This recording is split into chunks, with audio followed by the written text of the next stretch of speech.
Agora, a Bíblia lida e explicada com Alain Amorim. Para quem quer ouvir a palavra de Deus de forma simples e compreensível. Olá, querido ouvinte, querida ouvinte. Esse é mais um programa, a Bíblia lida e explicada. Eu sou o pastor Alain Amorim. Nós vamos hoje considerar o último trechinho do capítulo 14. Estamos fechando mais um capítulo do Evangelho de Mateus. É um capítulo mais curtinho e hoje vamos considerar os versículos 34 a 36.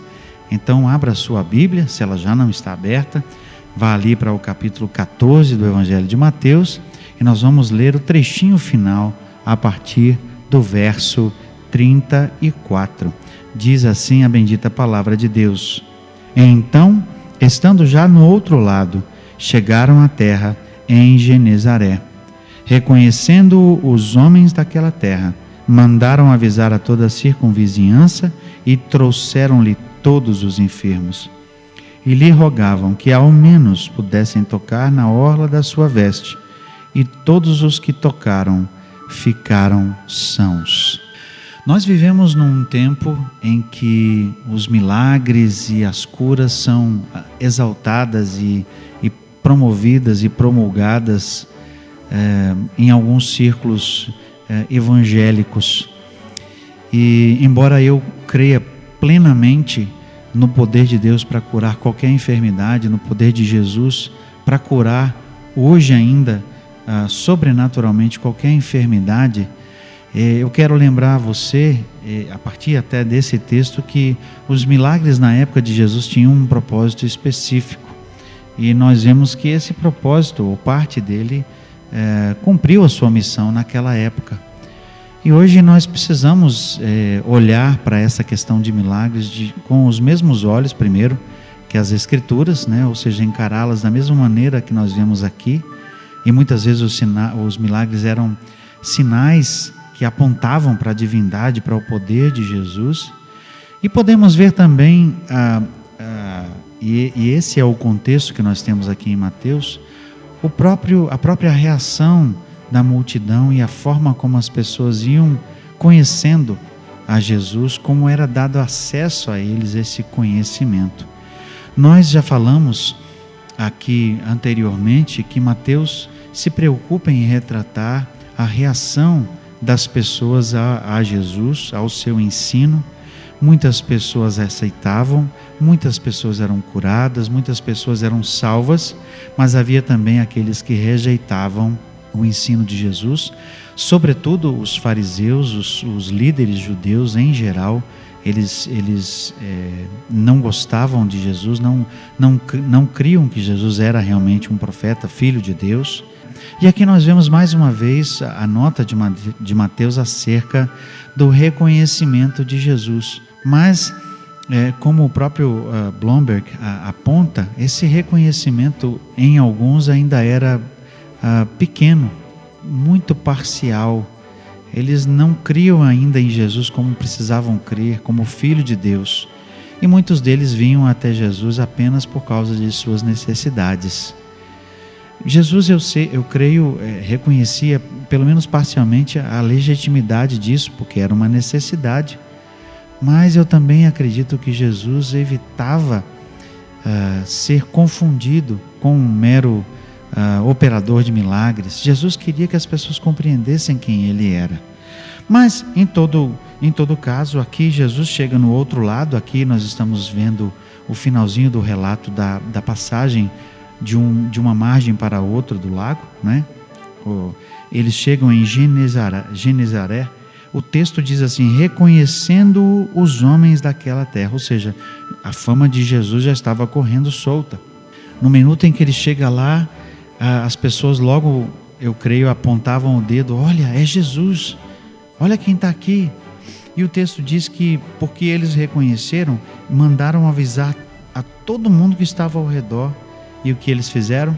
Trouxeram os enfermos. Logo eles quiseram trazer aqueles doentes para que pudessem ser curados por Jesus. Algo de errado em trazer a sua necessidade para Deus? De maneira alguma. Algo de errado aqui nessa multidão de querer trazer os enfermos? Não, sem dúvida que não. Eu creio que muitos ali criam. Eu creio que o fato de Mateus dizer aqui que reconheceram, eu creio que no meio dessa multidão havia pessoas que reconheciam verdadeiramente quem Jesus era. Mas a grande multidão não. Eles apenas talvez soubessem que ele tinha poder para fazer milagres e queriam algo de Jesus. Então havia no meio desse povo pessoas que reconheciam Jesus verdadeiramente e outros que apenas reconheciam parcialmente. E talvez até alguns que não quisessem muita coisa com Jesus, apenas quisessem que a sua cura viesse, apenas quisessem que o seu desejo fosse atendido, não é? Fico me lembrando, por exemplo, e eu sei que nos nossos estudos nós vamos chegar nessa passagem, fico me lembrando daqueles 10 leprosos que foram curados por Jesus, e no entanto, um apenas veio agradecer. E os outros? O que aconteceu com os outros? Foram curados igualmente.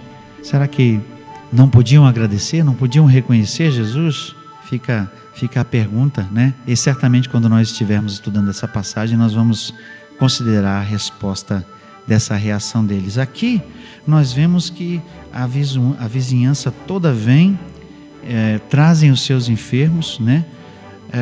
O texto vai dizer daqui a pouco, todos os que tocaram foram sãos, foram curados, todos. É interessante essa nota de Mateus aqui, lhe rogavam que ao menos pudessem tocar na orla da sua veste.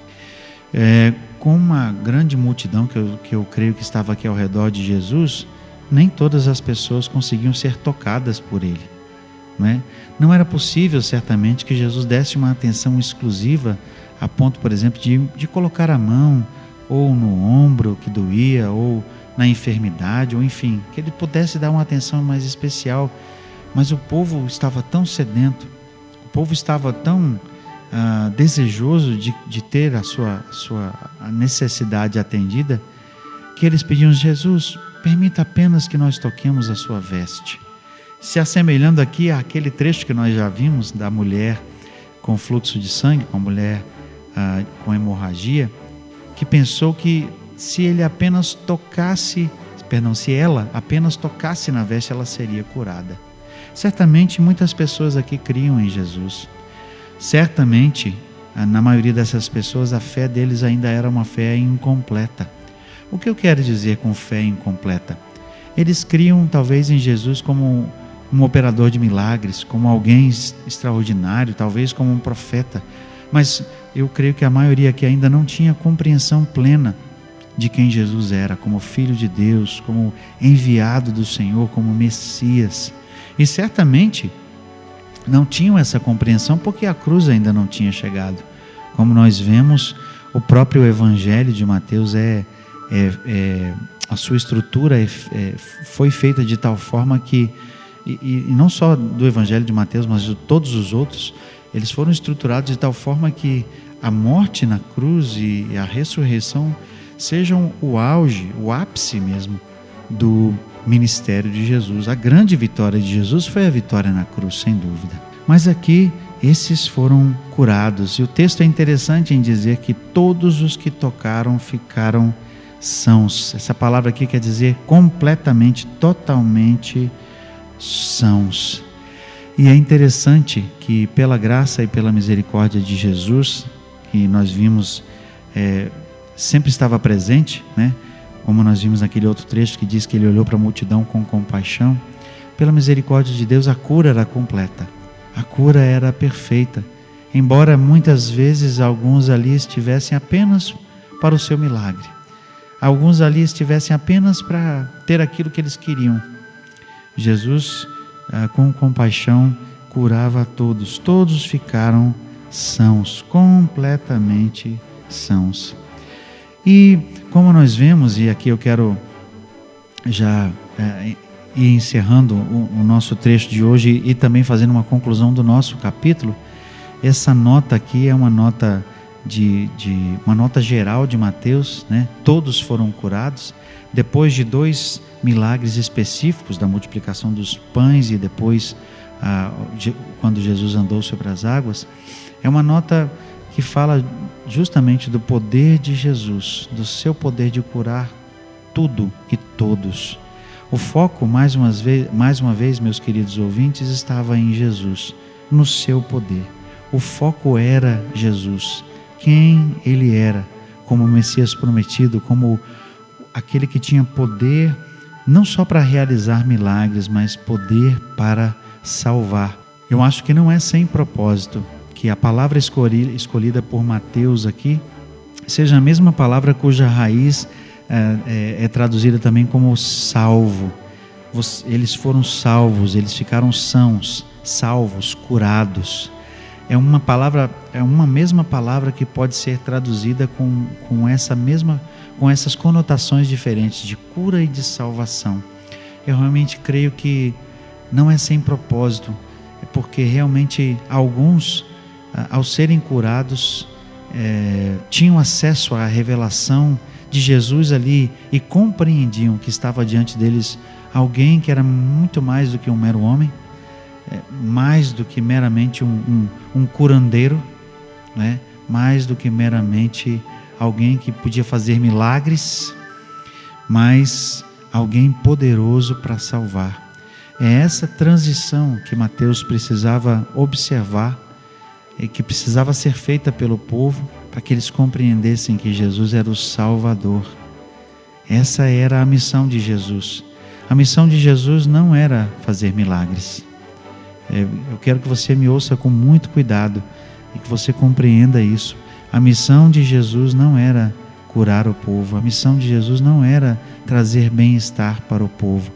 A missão de Jesus era espiritual. Ele veio para salvar o mundo dos seus pecados. Os milagres foram um meio que Jesus usou para isso.